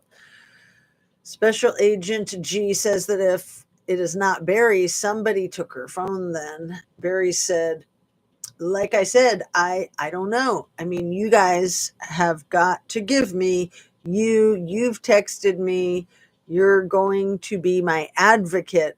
What did you mean by that? End quote. Special Agent G said that he told Barry he would be his advocate to represent Barry's statements the very best he can.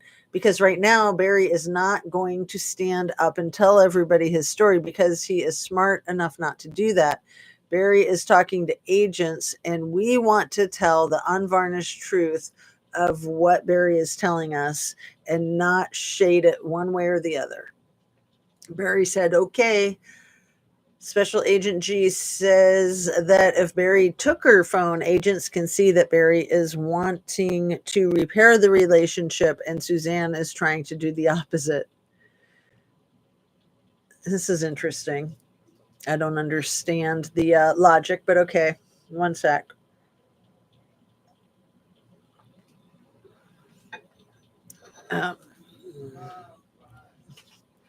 Let's see. Special Agent G says that if Barry took her phone, agents can see that Barry is wanting to repair the relationship and Suzanne is trying to do the opposite. So that if Barry would come home and take her phone Saturday night, that would look bad for Barry if she went missing the next day. Sorry, that was not a break in the sentence. That there was just like an extra space and I thought I saw a period there. So that if Barry would come home and take her phone Saturday night, that would look bad for Barry if she went missing the next day. Barry begins sliding his foot back and forth on the blade of the bucket of the Bobcat. This is where it gets good. Special Agent G continues telling Barry the burden would be on agents to find out what happened to Suzanne and not him. Barry responded, yeah. Special Agent G says it would make sense to agents that when he comes home around 2:44 p.m. on Saturday, that he would take her phone and she runs off or disappears or whatever happens. Barry said, yeah. Special Agent G says again, it is our job to find her. Barry said, yeah. Barry again slides his foot along the cutting blade of the Bobcat. Man, the body wants to tell the truth. That's what was going on there. Hold on, let me scratch my nose. That is just crazy when it itches like that. And of course, it only does it when you're on screen, right? It never does it when you're not on screen. It gets so itchy like that. Barry again slides his foot along the cutting blade of the bucket. Special Agent G said if there is something bad happened and it looks bad for Barry, he should tell agents and put the burden on them to do the rest of the investigation. Barry said, yeah, well, I've told you everything truthfully, both you guys, so it's in God's hands. I mean, he allowed this whole thing to happen, end quote. So yeah, he thinks this is like God's work, that God allowed him to do this. Not a narcissist, right? Special Agent G talks about how the pieces like Barry chasing around a chipmunk with a gun or the left turn for the bull elk are pieces that we need. Barry said, quote, I know that all of that stuff looks bad, but it's just crazy that that stuff, even a part of this, I mean, it's crazy how that stuff ironically is part of this. It just makes no sense to me. Like, why would God allow pieces like that that have to be answered in this situation? I don't get it, end quote. Special Agent G asks Barry what his thought is on why. This Special Agent G is really good. They both are. Barry said, quote, I have no idea. I don't know his ways. He's way greater than us. I don't know. I've often thought, God, why? I thought that I'd be cleared in 2 months, and I've often asked God, why are you dragging me through this? You know, physically, this is not good for me, mentally, emotionally, spiritually. I'm not angry with God. I fear him, love him, respect him, know that he allows things to happen for reasons. I try to figure out why. I try to say in my head, quote, if she's going through this,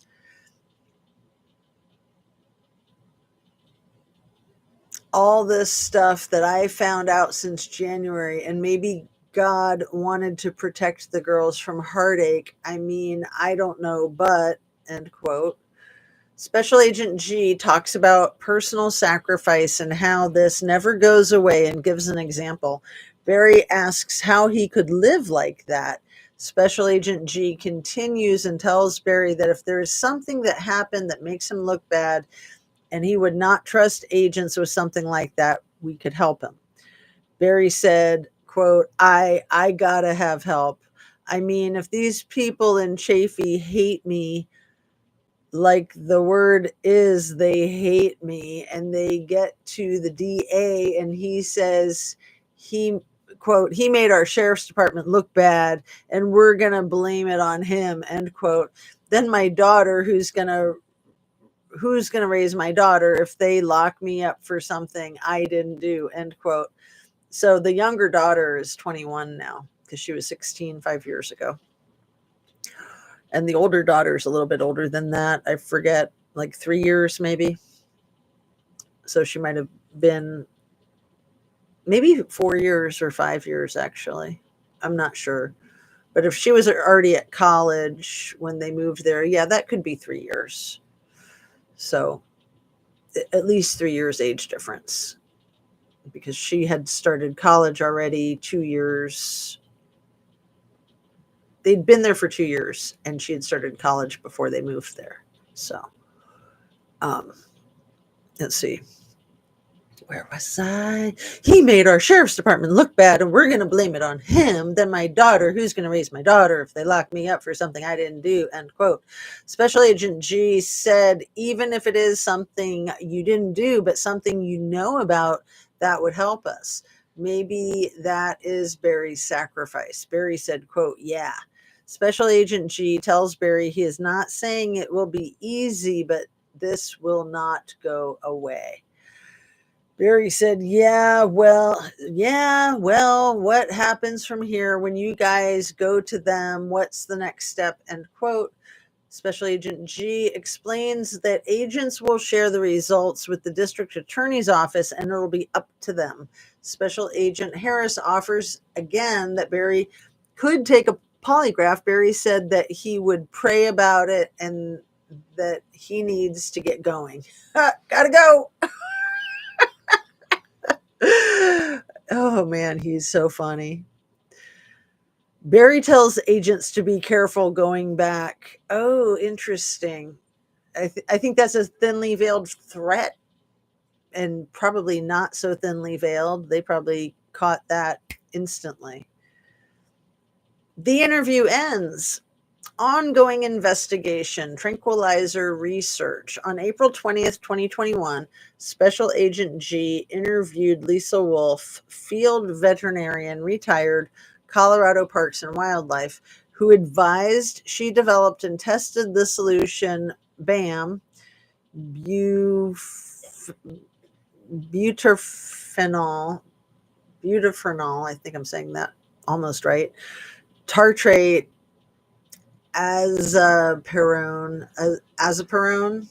tartrate, and medetomidine hydrochloride, an anesthesia combination that is used to immobilize a broad range of species of animals. Wolf practiced as a licensed veterinarian for 35 years and taught courses on the effects of sedatives on wildlife. Wolf said BAM has not been tested on humans to her knowledge, but she predicts a tranquilizer dart would cause considerable hematoma to human skin because it was developed to pierce through deer hide. Ooh. I have been driving, so not responding much, but I am listening. Oh, thanks for splaining, Annabes. I figured you were still there listening. Let's see. Ooh. I'm at the top of 123 of 129, so just a handful of pages left, or 125 of 131, so 6 pages. That takes about half an hour, I think. Wolf estimated that a female of Suzanne's size would likely be fully sedated from a dose of BAM in 8 to 12 minutes and in complete sedation from 2 to 8 hours, depending upon how her body reacted to the tranquilizer and her resting position. Wolf suggested the dart would be very painful and estimated a female would be likely run for 2 to 3 minutes and she would feel a little bit drunk before complete sedation, appearing wobbly and unstable. The only safe place to fire the dart would be into the buttocks area because the impact to internal organs would cause considerable damage and the dart should not hit any bones.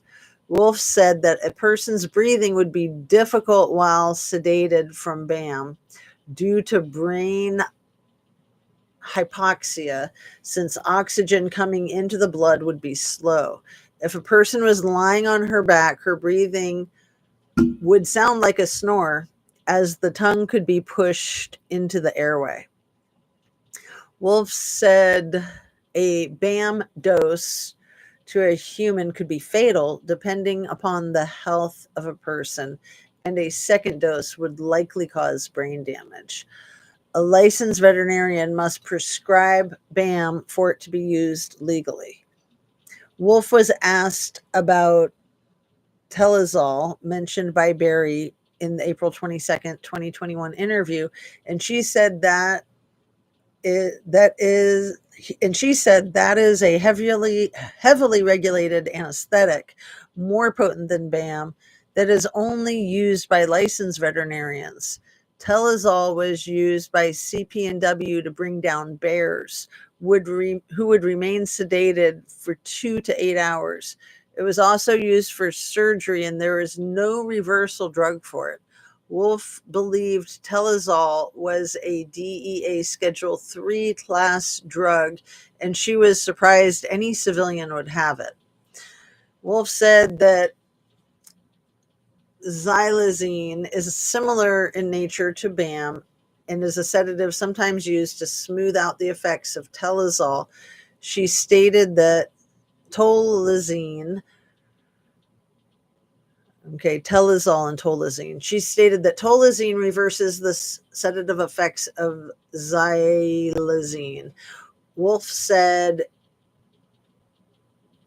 atipamazole, atipamazole.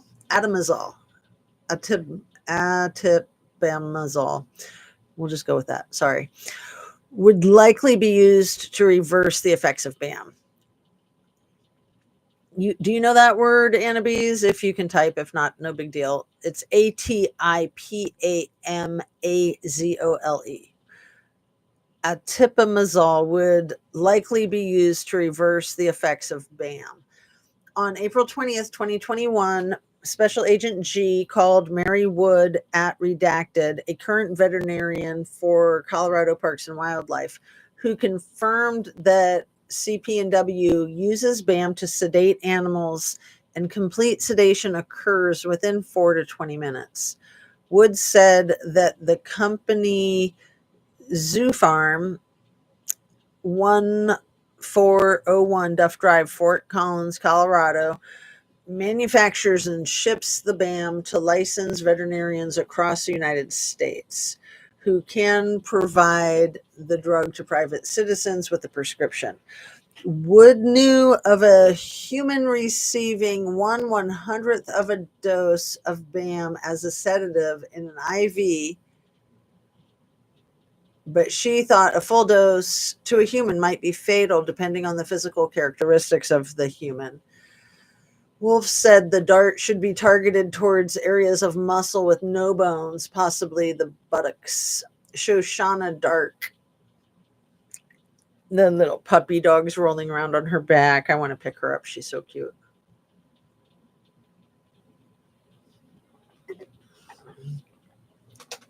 Come here, baby.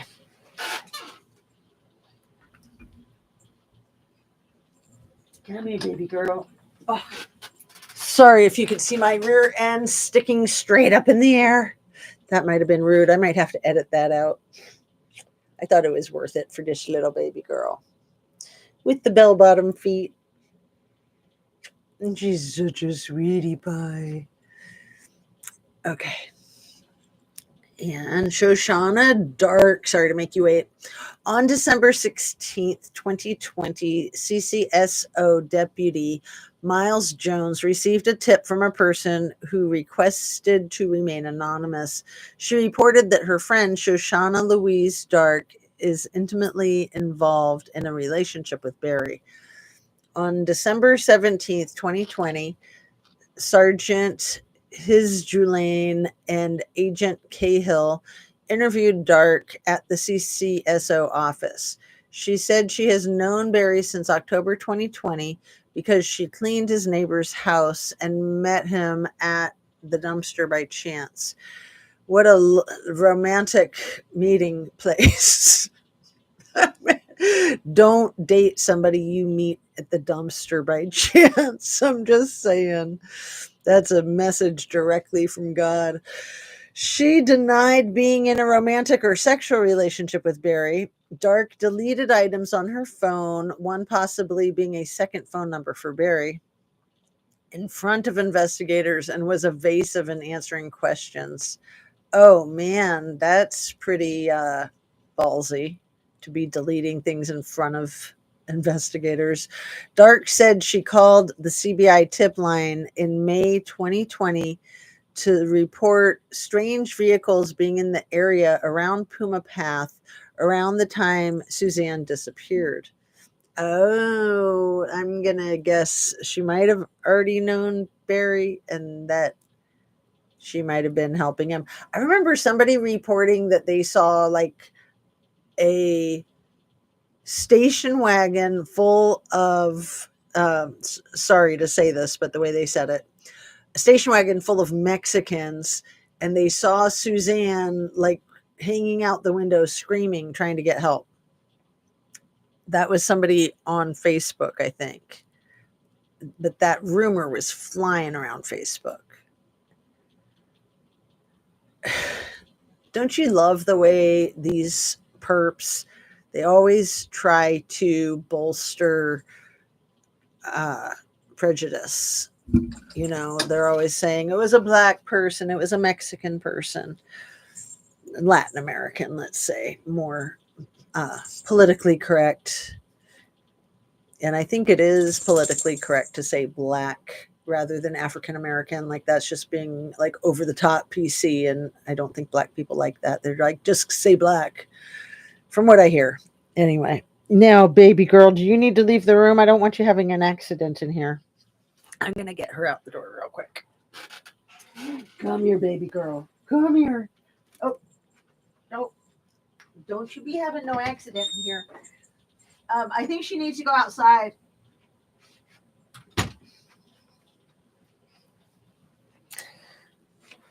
Okay, here we go. We're on the final stretch. Where was I?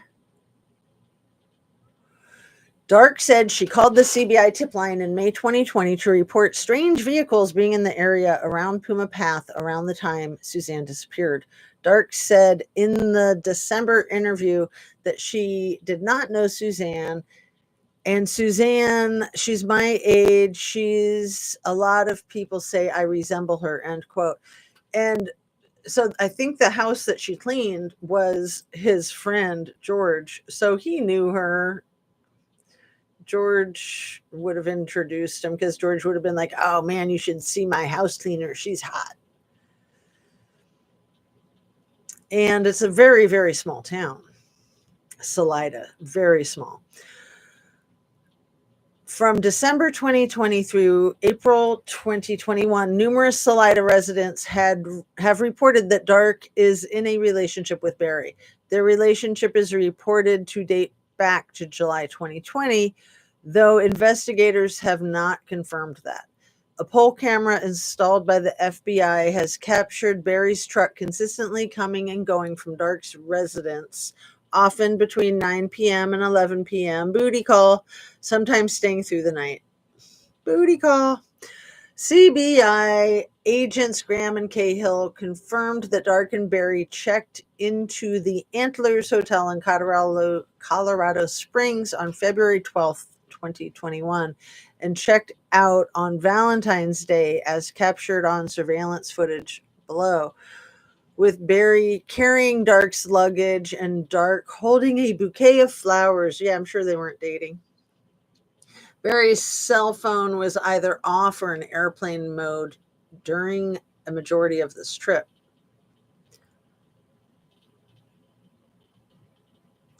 Summary. Suzanne Morphew is missing and presumed dead per all nationwide checks, investigative leads, and absence of interactions with Jeff Liebler, Sheila Oliver, Redacted and Redacted. Once Redacted left the Morphew house on May 5th, Suzanne began to take her steps to leave Barry while Barry took steps to control her, incapacitate her, stage a crime scene, and create his alibi for her disappearance. I've always wondered why the girls went on that camping trip. So was that kind of coordinated so that Suzanne could make her departure without them being around? That's interesting. That sounds like that's what the investigators think, and that would make sense. I mean, I always wondered more like if they were on that, if Barry had orchestrated that trip so that he could do what he did and have them not be around.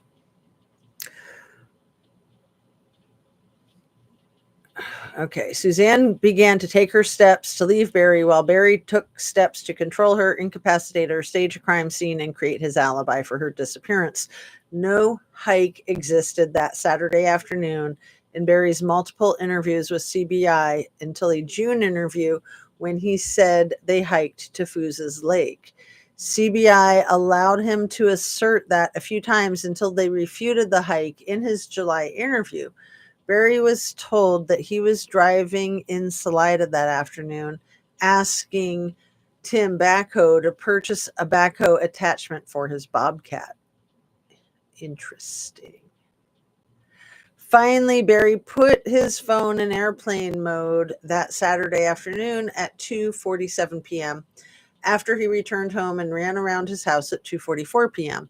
He claimed to CBI that he and Suzanne ate steaks, though he cannot describe them, that she washed Redacted sheets, though Redacted said the bed was made when she left, that they had sex, that he could not describe what happened following sex, and that he woke to his alarm at 4:30 a.m., though no alarm was set on his phone, and his phone and his truck telematics were moving in the 3 a.m. hour, and that he had to suddenly leave for a job in Broomfield, though he did not tell his coworkers he was leaving that morning.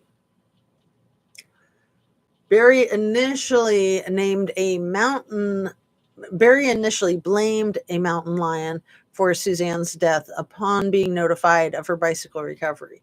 In 2021, Barry blamed the turkeys. Oh, I love this part.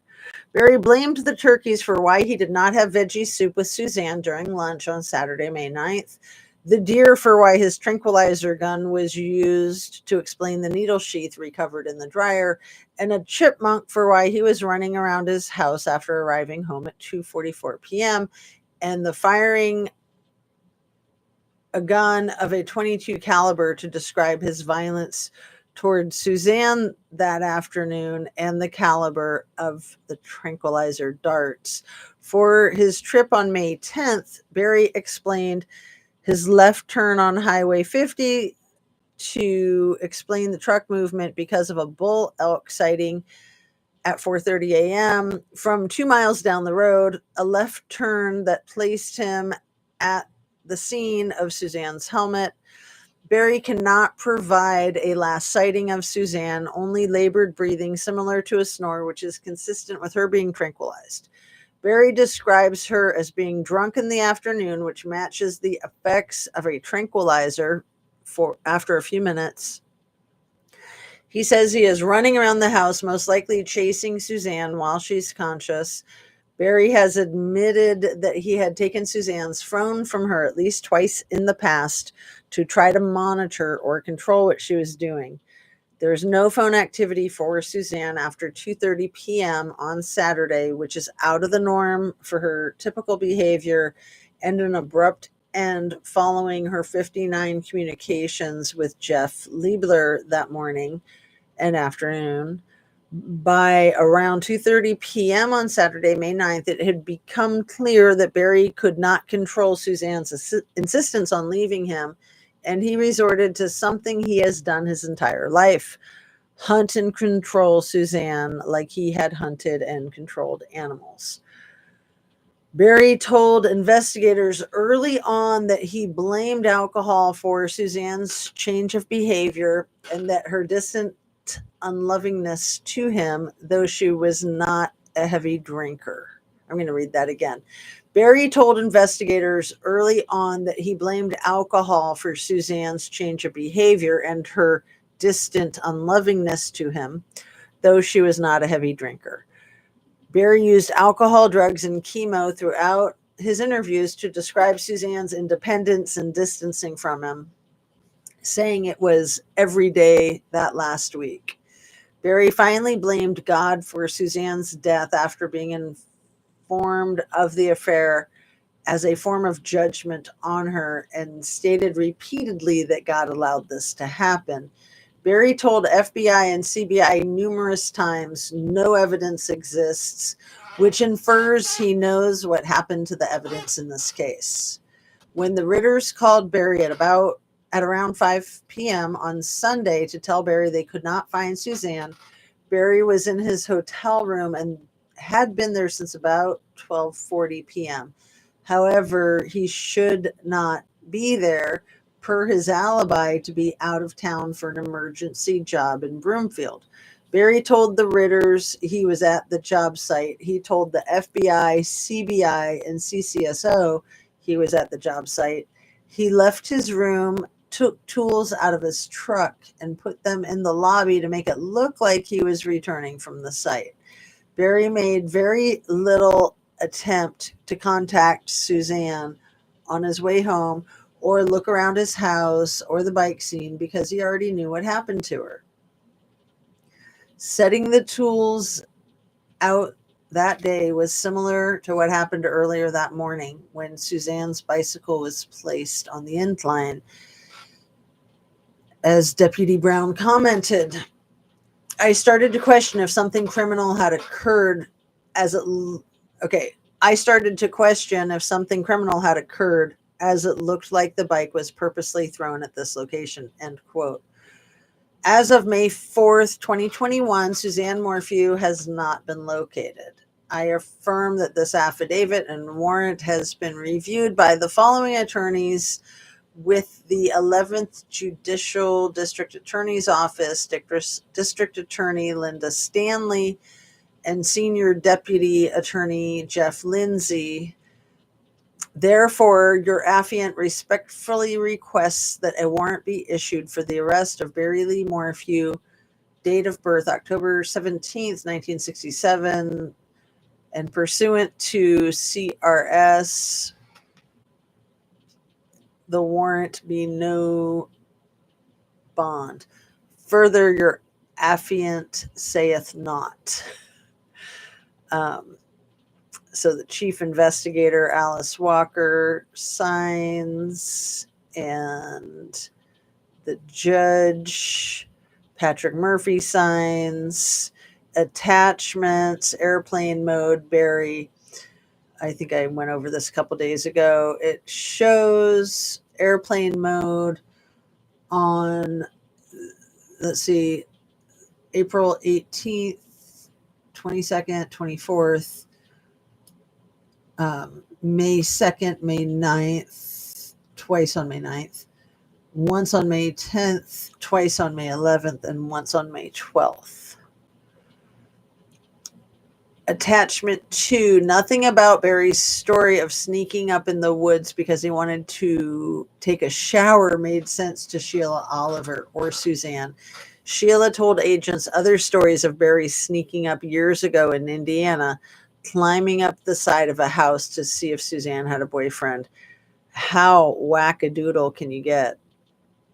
So I'm going to show you, this is like a drone photograph probably of their home, their property. So it's all trees with you can see the house there. So this like white stripe there is all giant white boulders. And they're not just along here, they're everywhere. So I think that he used those boulders to landscape his own property, but also to sell individually for a lot of money. That's a lot of boulders to get up there. That's a lot of boulders. You know, I've done a lot of hardscaping, not to that degree. I mean, I've never had the type of equipment that he has, and I've never had the type of education that he has or the experience, but just knowing hardscaping, and I've purchased a lot of boulders and gravel and river rocks from a landscaping company that's local. I love it. It's fun. But the stuff's heavy. I mean, even like you have to have sand when you're doing hardscaping, and you also probably want to have mulch for some of the gardening stuff. Even the mulch is heavy. Even the fluffy mulch is heavy. But all this stuff is really, really heavy. So these big freaking boulders, I'm just like, wow. Anyway, attachment 3. On 11/3/2020, CBI agent Graham spoke with Kara and Steve Marshall, the previous homeowners of the residence at 19057 Puma Path, before selling the home to the Morphew family. Kara stated that there was no damage to the master bedroom door jamb when the residence was sold to Barry and Suzanne Morphew. Kara and Steve separately said they suspected Barry killed Suzanne after hearing the news of her disappearance based upon multiple observations they made of Barry during and after the sale of the house. Attachment 4. A copy of the page shown to Barry of the activities of his truck on the night of Saturday, May 9th, that contradict his stories of cooking steak, having sex, and going to bed around 8 or 9 p.m. Attachment 5, a photo of the breezeway in relation to the chair where Suzanne was sunbathing on the afternoon of Saturday, May 9th. Oh, so he snuck up on her, maybe hit her with the dart, and then she got up and ran. Maybe. That's interesting. Wow. Phew. And attachment 6, an estimate of the activity of Barry's phone as it appears to move from porch to porch, which he explained by chasing and shooting a chipmunk.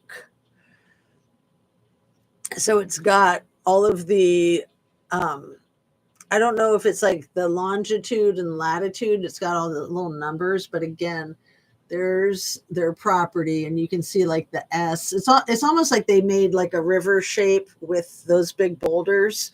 It's really pretty. I had studied a lot of photographs of the property way back. It's very impressive, the work that he did. And anyway, so it's got all of the like longitude and latitude of his phone as he's chasing the chipmunk, which we all know is metaphor for Suzanne, right? And that's it. I'm done. Oh my goodness. Only 2 hours to get through the last 30 pages. I was trying to motor through. Heavy and expensive. Yeah. And it takes a lot of time, a lot of manpower. I mean, when you've got the equipment that he has, it still takes time and manpower. You have to be so careful. And yeah, it's not anything you can do in a hurry. That's faux show. All right, let's wrap this up to try to keep it concise at 2 hours. I think I added up all of the video time yesterday, and I think it was like 10 hours so far. I can't remember exactly. I think there were 2 that were 3 hours each, one that was 2 hours, one that was 1 hour, but then extra minutes. So yeah, I think it was 10 hours. So 12 hours for 131 pages. I'm going to say peace out, love and light. I'll probably try to come back on and talk about the case and read the indictment. I'm going to go ahead and put that link to the indictment read from a different channel that I found, but I haven't watched it yet. So I'm going to watch it too, and then see if it makes sense for me to read it or just give commentary on it. I've read parts of it. I think I've read the whole thing. I just haven't seen their video. That's what it is. It is good. So I'm going to wrap up here and then maybe come on to do that later today or tomorrow. I'm just really motivated to get on this case. Tomorrow it's a week since his arrest, and it'll be really interesting if this goes to trial. I would be tempted to go to that trial if it's allowed. I'm not kidding you. Wow. All right. Love and light. Peace out. Have a very good afternoon. It is Thursday, the 26th of June. Is it 3:09 p.m.? That's early. All right. Peace out. That stupid ad keeps trying to load and then freezes. Thank you, Jazz. Have a great day. Thank you, Annabees. I'm so glad that you've completed your physical therapy successfully. Thanks for being here. Thanks for commenting. Thanks for the hearts. And see you soon. Drink your water, eat your protein, eat your veggies. Thanks again.